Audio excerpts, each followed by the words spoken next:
5 years is going to go by. 10 years is going to go by. And 15 years is going to go by. And I want each and every one of you to get to those milestones of increments of time. 5 years, 10 years, and 15 years. And I want you to look back and be proud of the fact that you did absolutely your best with money in each and every one of those years. And do you know that sadly most people don't do that? They don't think about 5-year increments like I just explained to you. They don't think, where am I going to be in 5 years financially? They think more in terms of maybe the house that they may live in, or maybe the cars that they may drive, or the vacations they may take, rather than really thinking about the bottom line of their investments. And I know I've said this before, but while you're on the journey to financial independence is really the greatest journey of all. You're providing value to your company. You're providing value to your family. You're providing value to yourself. And you're building what will become one day an engine that in and of itself can create income for you, even perhaps without touching the principle of the money that is there. In fact, there's a possibility that the money that you save and invest will ultimately make more money per year than the job that you have today. We'll talk about that as I move forward, because today's episode number 41, I'm showing you the money as it relates to 2016. When you guys know by watching the previous episodes, I was 50 years old. I know. I was so old. Of course, now I'm 58. I'll be 60 in 2 years. How did that happen? Anyway, in 2016, I was making $83,400 in total income. That represented $73,820 in my salary and $9,613 in a bonus. So, 2016, roughly $84,000. Because remember, I've got my big pick spreadsheets, as I call it, which, by the way, you know, many of you probably watched my episode where I talked about my build a budget. I would hope that all of you have a budget for the year. If not, you're going to get a budget, right? Yes. Okay.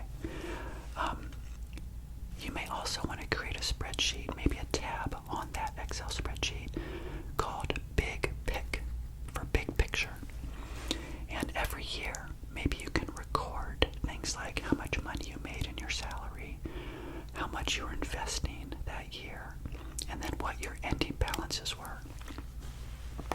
Remember a few episodes back, I talked about how important that is to record your balances. And we're going to talk about that today. And in fact, in the previous episode, I also talked about how super important, remember, the balances are that you're putting into your investments. I'm sorry, the total dollar amounts you're putting in to your investments, which is a balance in a way, right? You're putting in a total dollar amount. That's a concrete number. More than just, oh, it's a percent, right? I don't mind talking in terms of percents, that's okay. But I want to see the money. Show me the money, right? I want to see it. I can back into balances and I can back into percents, but I want to know what are those balances and those dollar amounts, which is what I'm going to share with you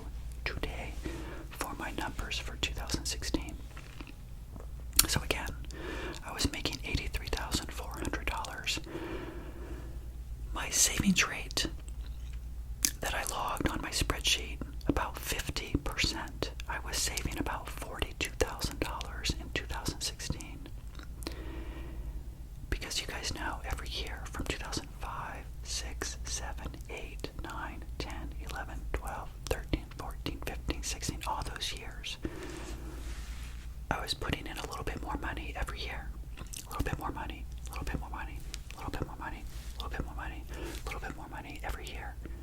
Well, here we are in 2016, $42,000 a year.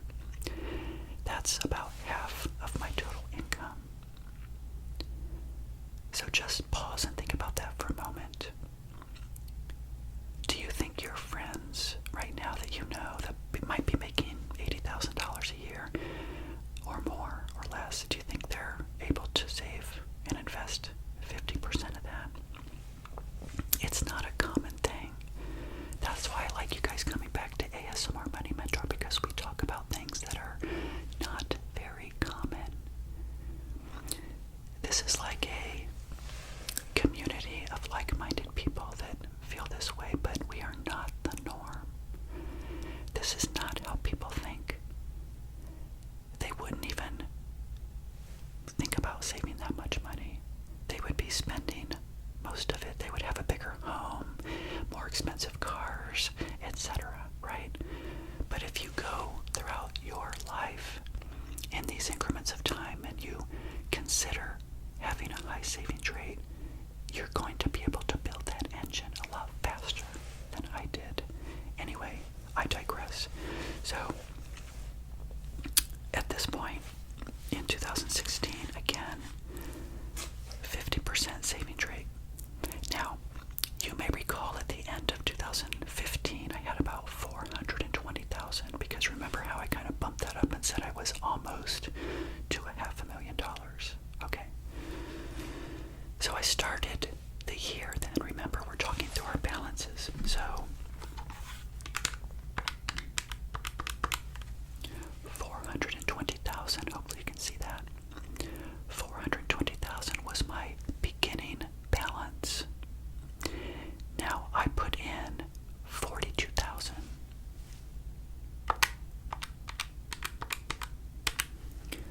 So I put into my saving and investing vehicles 42,000, which brings us to 462,000. Right? This is just easy math.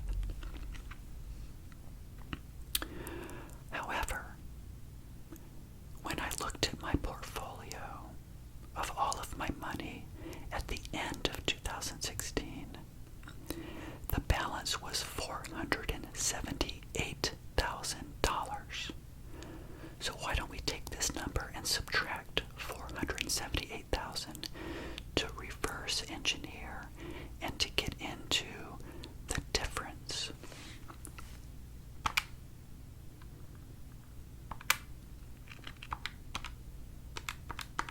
So I just put in 478,000.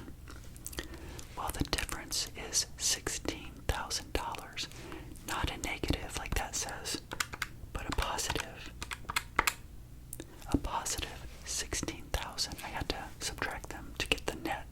So, see what I'm doing? I'm backing into my money. I'm looking at the knowns. In other words, your beginning balance will always be your beginning balance.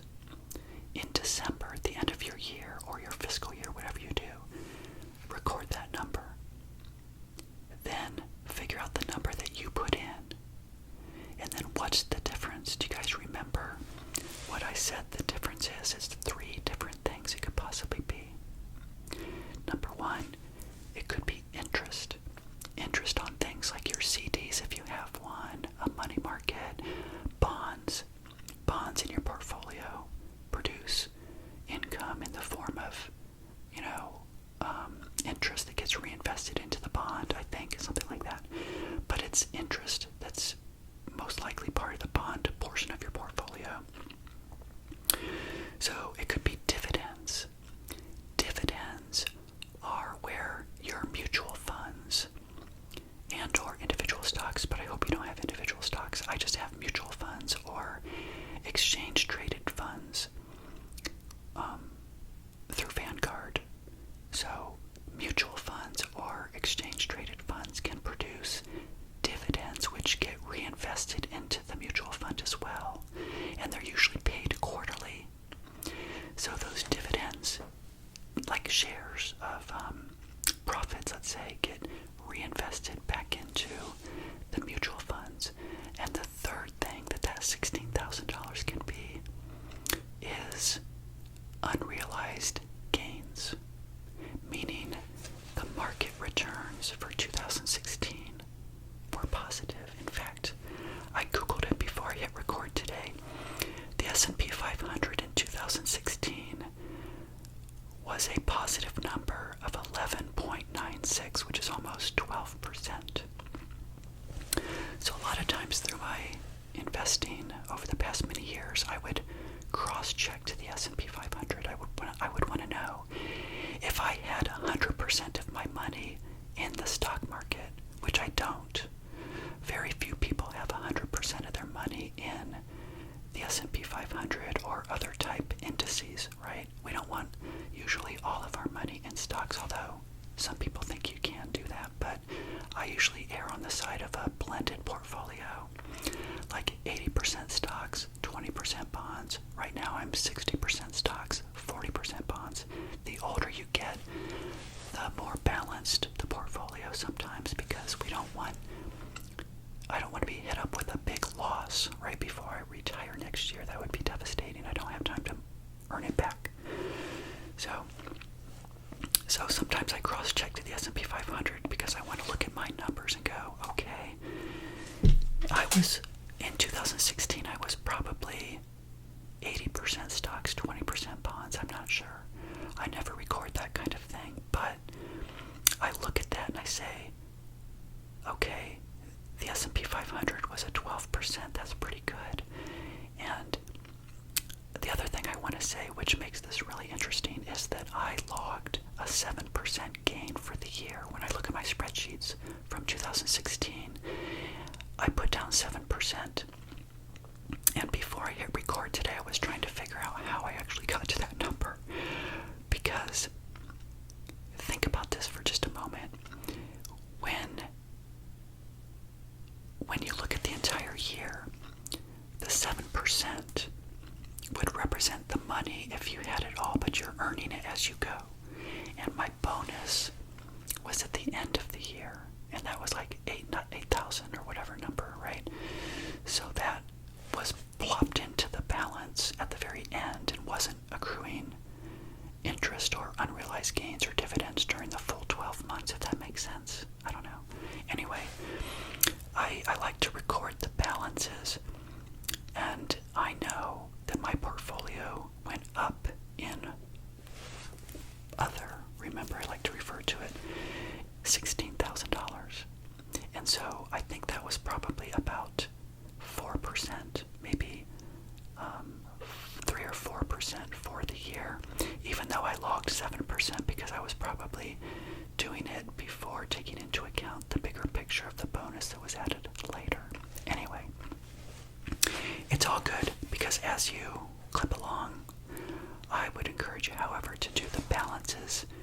Look at the percents, that's good, but balances makes it so much easier to understand if you are continuing by adding money in, having, profits, unrealized, albeit they probably are until you sell those shares, but it's nice to know what those numbers are. So to close out 2016, I hope you enjoyed this episode. It was a good year. I put in a lot of money into my investments during that year,